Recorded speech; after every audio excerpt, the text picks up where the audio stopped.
সামাজিক মাধ্যমত আমচুক অপদস্থ সন্ত্ৰাসবাদী দেশদ্ৰোহী সংগঠন আখ্যা আমচুক ধনদাবীৰ অভিযোগ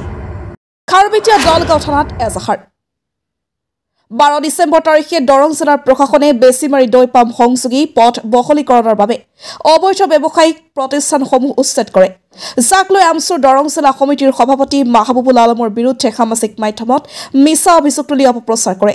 আমচুৰ সভাপতিগৰাকীয়ে দোকানীসকলৰ পৰা ধন দাবী কৰাৰ মিছা অপপ্ৰচাৰ কৰি সামাজিক মাধ্যমত ভাৱমূৰ্তি বিনষ্ট কৰি জনমানসত হেয় প্ৰতিপন্ন কৰাৰ লগতে আমচু সন্ত্ৰাসবাদী সংগঠন দেশদ্ৰোহী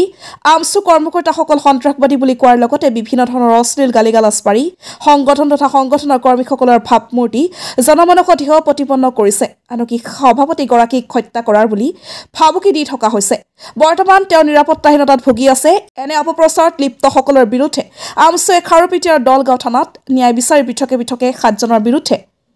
এজাহাৰ দাখিল কৰে যোৱাকালি বেছিমাৰী দোকানী এজনে ফেচবুক লাইভৰ জৰিয়তে আমচুক সন্ত্ৰাসবাদী সংগঠন হিচাপে মন্তব্য প্ৰকাশ কৰিছে লগতে আমচু মুৰ্দাবাদ দিছে আৰু একাংশ ব্যৱসায়ীয়ে আমচুৰ জিলা সভাপতিয়ে তেওঁলোকৰ পৰা ধন দাবী কৰা বুলি মিছা অভিযোগ উত্থাপন কৰিছে এই বিষয় সন্দৰ্ভত আমি আজি দৰং জিলা সমিতিৰ ফালৰ পৰা আজি আমি থানাত এজাহাৰ দাখিল কৰিলোঁ কাৰণ অসমৰ জাতীয় সংগঠন সদৌ সংখ্যালঘু ছাত্ৰ ইউনিয়নৰ দৰে এখন সংগঠন যি সংগঠনে সদায় গণতান্ত্ৰিক পদ্ধতিৰে আন্দোলন কৰি সংখ্যালঘু জনগোষ্ঠীৰ হৈ মাত মাতি আহিছে সেই তেনেকুৱা এটা জাতীয় সংগঠনক সন্ত্ৰাসবাদী সংগঠন বুলি আখ্যা দিয়াটো দুৰ্ভাগ্যজনক কথা আমি তেখেতৰ বিৰুদ্ধে আইনগত ব্যৱস্থা গ্ৰহণ কৰিছোঁ যদি অতি সোনকালে এই দোকানীজনক গ্ৰেপ্তাৰ কৰি আইনী ব্যৱস্থা গ্ৰহণ নকৰিলে আমি অনাগত দিনত তেওঁৰ বিৰুদ্ধে গণতান্ত্ৰিক আন্দোলন গঢ়ি তুলিম যোৱাকালি নিশ্চয় সামাজিক মাধ্যমত দেখিবলৈ পাইছে যে আব্দুৰ ৰহিম আৰু ইউনুছ আলী নামৰ দুজন ব্যক্তিয়ে আমচুক সন্ত্ৰাসবাদীসকলৰ সংগঠন বুলি যি অসাংবিধানিক শব্দ প্ৰয়োগ কৰিছে তাৰ বিৰুদ্ধে আজি আমি দৰং জিলা আমচুৱে তেখেতৰ বিৰুদ্ধে এজাহাৰ দাখিল কৰিছোঁ আৰু জিলা প্ৰশাসনক আমি আহ্বান জনাইছোঁ তেওঁক অতি শীঘ্ৰে গ্ৰেপ্তাৰ কৰি জেল হাজতলৈ প্ৰেৰণ কৰিব লাগে অন্যথাই তেওঁৰ বিৰুদ্ধে আমি গণতান্ত্ৰিকভাৱে আন্দোলন গঢ়ি তুলিবলৈ বাধ্য হ'ম কিয়নো আপোনালোকে জানে যে সদৌ অসম সংখ্যালঘু ছাত্ৰ ইউনিয়ন 1980 চনত জন্ম হৈছিল এই জন্ম লগ্নৰ পৰা বৰ্তমান সময়লৈকে সংখ্যালঘুৰ যিকোনো কামত আমচুৱে আগভাগ লৈ যিকোনো সমস্যা সমাধানৰ ক্ষেত্ৰত আমচুৱে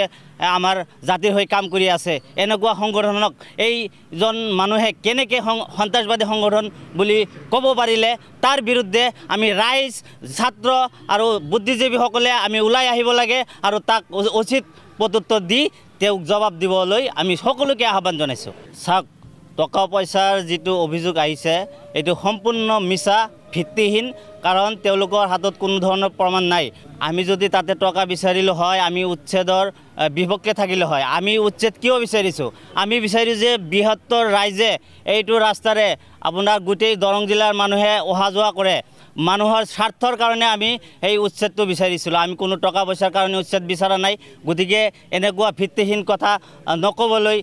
তেওঁলোকক সকীয়াই নি আমি দৰং জিলা আমচুৰ পৰা দিছোঁ গতিকে অনাগত দিনত কিবা কথা ক'লে তথ্য সহকাৰে ক'বলৈ আমি আহ্বান জনাইছোঁ চাওক আমি যিহেতু ছাত্ৰ সংগঠন আমিতো তেওঁলোকৰ লগত কোনো ধৰণৰ কৰিব নোৱাৰোঁ আমাৰ দাবী হৈছে যে তেওঁক অতি শীঘ্ৰে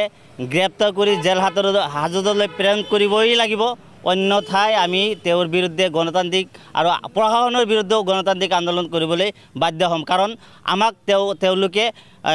সন্ত্ৰাসবাদী সংগঠনৰ কৰ্মী বুলি তেওঁলোকে সামাজিক মাধ্যমত অভিহিত কৰিছে গতিকে আমি এইটো কোনো পদ্ধতি মানি নলওঁ আৰু ইয়াৰ বিৰুদ্ধে প্ৰশাসনে নিশ্চয় ব্যৱস্থা ল'ব বুলি আমি দীৰ্ঘ বিশ্বাসী গোটেই দৰং জিলাতো হৈছে আৰু আমি কেন্দ্ৰীয় সমিতিৰ লগত আলোচনা কৰি আছোঁ যে তেওঁৰ বিৰুদ্ধে গোটেই অসমৰ পৰা এজাহাৰ হ'ব লাগে গতিকে আপোনালোকে নিশ্চয় গম পাব যদিও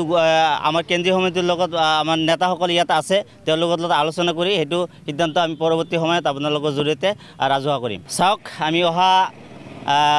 16 তাৰিখ সোমবাৰে বেছিমাৰীক নাটকীয় উচ্ছেদৰ কাণ্ডৰ ওপৰত গোটেই দৰং জিলাবাসীক আমি অনুৰোধ জনাম আহ্বান জনাম যে আপোনালোকে ৰাইজৰ স্বাৰ্থত আমাৰ সংগ্ৰামত আমাৰ আন্দোলনত আহি অংশগ্ৰহণ কৰক আৰু প্ৰশাসনক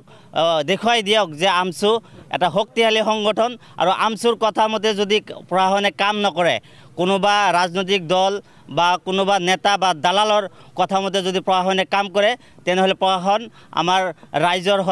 ৰাইজৰ সন্মুখত সদায় জবাবদিহি হৈ থাকিব লাগিব। গতিকে সকলোকে আহ্বান জনাইছোঁ যে আপোনালোকে আমাৰ যি অহা 16 তাৰিখে